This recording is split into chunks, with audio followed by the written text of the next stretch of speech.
মৰমৰ ছাত্ৰ ছাত্ৰীসকল তোমালোকে নিশ্চয় ভালে আছা। এতিয়া আজি আমি তোমালোকৰ এটা নতুন পাঠ আলোচনা কৰিম। সেইটো হৈছে ক্লাছ 6ৰ হিন্দীৰ 3 নম্বৰ পাঠটো তোমালোকে উলিয়াই লোৱা। 3 নম্বৰ পাঠটো হ'ল ধৰিঅকা পাঠ। এইটো এটা জাতক কথা, অৰ্থাৎ এটা পুৰণা কাহিনী, যিটো কাহিনী গৌতম বুদ্ধৰ লগত সম্বন্ধিত এটা সাধু কথা। এতিয়া চাবাচোন, মই তোমালোকক পাঠটো এবাৰ মাতি দিম, তোমালোকে কিতাপ উলিয়াই লোৱা আৰু তোমালোকেও ভালকে চাই যাবা, মন দিবা। गौतम बुद्ध के जीवन से संबंधित नीतिपरक कथाओं को हम जातक कथा के रूप में जानते हैं। इस पाठ में धैर्य के महत्व के बारे में बताया गया है। किसे गौतम बुद्ध के जीवन से संबंधित, गौतम बुद्धर जीवনৰ লগত সম্বন্ধিত যিবিলাক কাহিনী আছে সেইবিলাকক কি বুলি কয়? জাতক কথা বুলি কয়। আৰু এই পাঠটোৰ দ্বাৰা इस पाठ में এই পাঠটোত धैर्य के महत्व के बारे में बताया गया। এই পাঠটোত ধৈৰ্যৰ महत्वर কথা কোৱা হৈছে। এতিয়া আমি মূল পাঠটো মই মাতি দিম, তোমালোকে চাই যাবা। पुराने जमाने की बात है। गौतम बुद्ध एक गांव से दूसरे गांव पैदल जा रहे थे। साथ में उनके शिष्य भी थे। उस दिन बहुत गर्मी थी। क्षण भर विश्राम के लिए वे एक वृक्ष के नीचे टीन पर बैठ गए। उन्होंने एक शिष्य से कहा, बहुत प्यास लगी है, कहीं से थोड़ा जल ले आओ। शिष्य ने आसपास देखा। वहाँ एक छोटा सा पोखर था।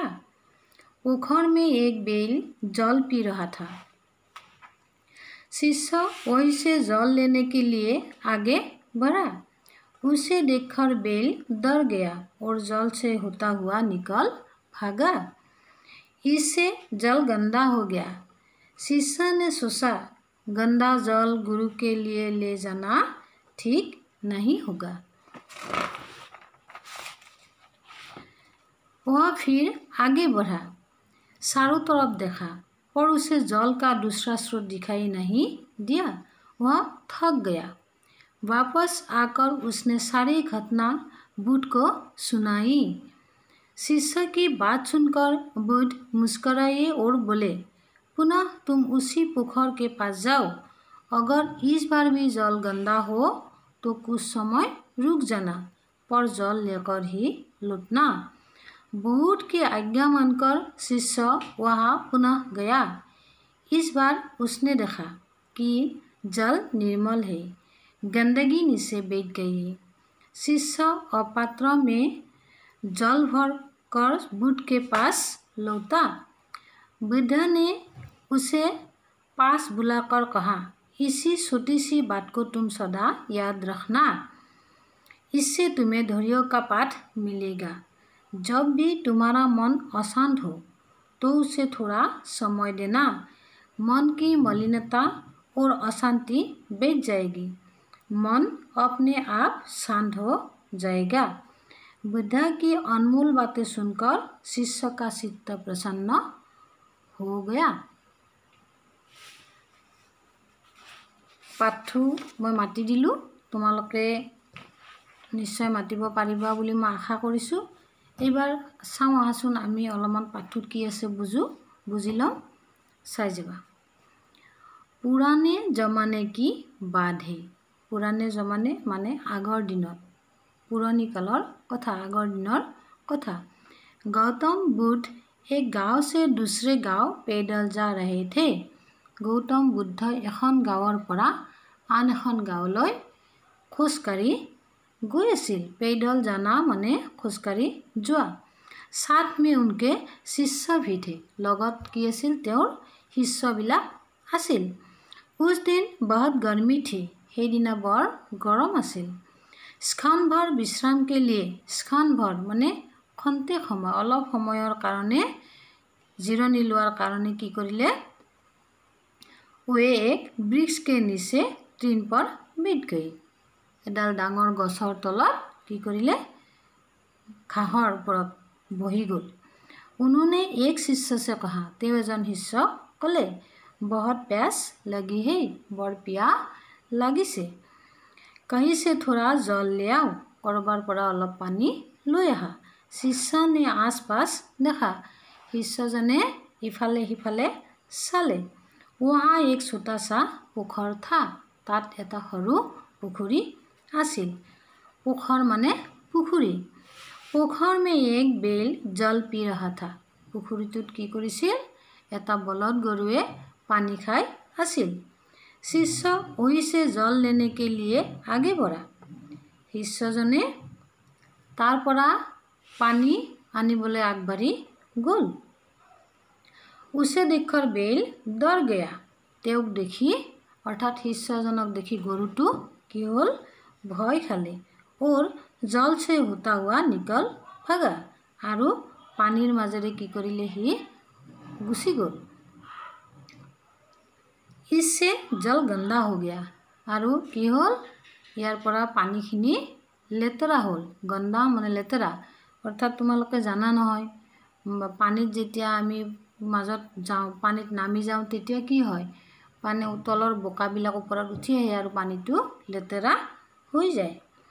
शिष्य ने सोचा, शिष्यजने भाविले, गंदा जल गुरु के लिए ले जाना ठीक नहीं होगा।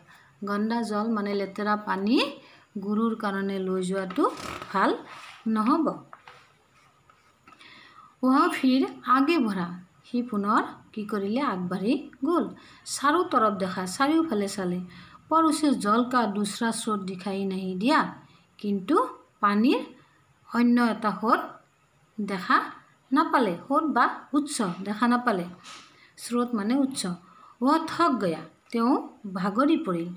वापस आकर उसने सारी घटना बुद्ध को सुनाई।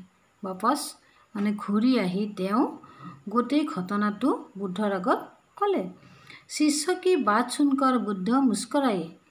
शिष्यजनर कथा शुनी गुरुए हाहिले और बोले आरु कले, पुनः तुम उसी पुखर के पास जाओ। पुनर तुमी हे पुखुरीटोर ओसरলৈ जोआ। अगर इस बार भी जल गंदा हो, यदि এইবাৰো पानी लेतेरा হয়, तो कुछ समय रुक जाना। तेतियाहले की करिबा, अलप समय रৈ दिबा, पर जल लेकर ही लौटना। किंतु पानी तुमी लैहे उभति आहिबा। बुद्ध की आज्ञा मानकर शिष्य वहाँ पुनः गया। बुद्धर आज्ञा मानी शिष्यजन ताলৈ पुनः गल। इस बार उसने देखा, एबार त्यों देखिले कि जे जल निर्मल है। पानी एबार की होइसे, निर्मल होइसे अर्थात साफा होइसे। गंदगी नीचे बैठ गई है, लेतेरा बिलाक तलत बही गइसे। शिष्य अब पात्र में जल भरकर शिष्यजने एबार पात्रटुत पानी भराई बुद्ध के पास लौटा। बुद्धर ओसरলৈ उभति आहिल। बुद्ध ने उसे पास बुलाकर कहा। बुद्ध त्योक ओसरলৈ माति कले, इसी छोटी सी बात को तुम सदा याद रखना। এই সৰু কথাটো তুমি সদায় মনত ৰাখিবা। इससे तुम्हें धैर्य का पाठ मिलेगा। এইটোৰ পৰা তোমাৰ কি হ'ব, তুমি ধৈৰ্যৰ শিক্ষা पाबा। जब भी तुम्हारा मन अशांत हो, जेतियाলৈ তোমাৰ मनটো अशांत হৈ থাকে, तो उसे थोड़ा समय देना। मनटुक अकमान समय दिबा। मन की मलिनता, मनर मलिनता और अशांति बीत जाएगी और मनर अशांतिटो की हब, बही যাব, नाइकिया हो যাব। मन अपने आप शांत हो जाएगा। मन तो निजे निजे शांत हो যাব। बुद्ध की अनमोल बातें सुनकर शिष्य का चित्त प्रसन्न हो गया। बुद्धदेवर এই अमूल्य कथा शुनी की हल, तेवर शिष्यजनर मनटो एकेबारे प्रसन्न হৈ পৰিল।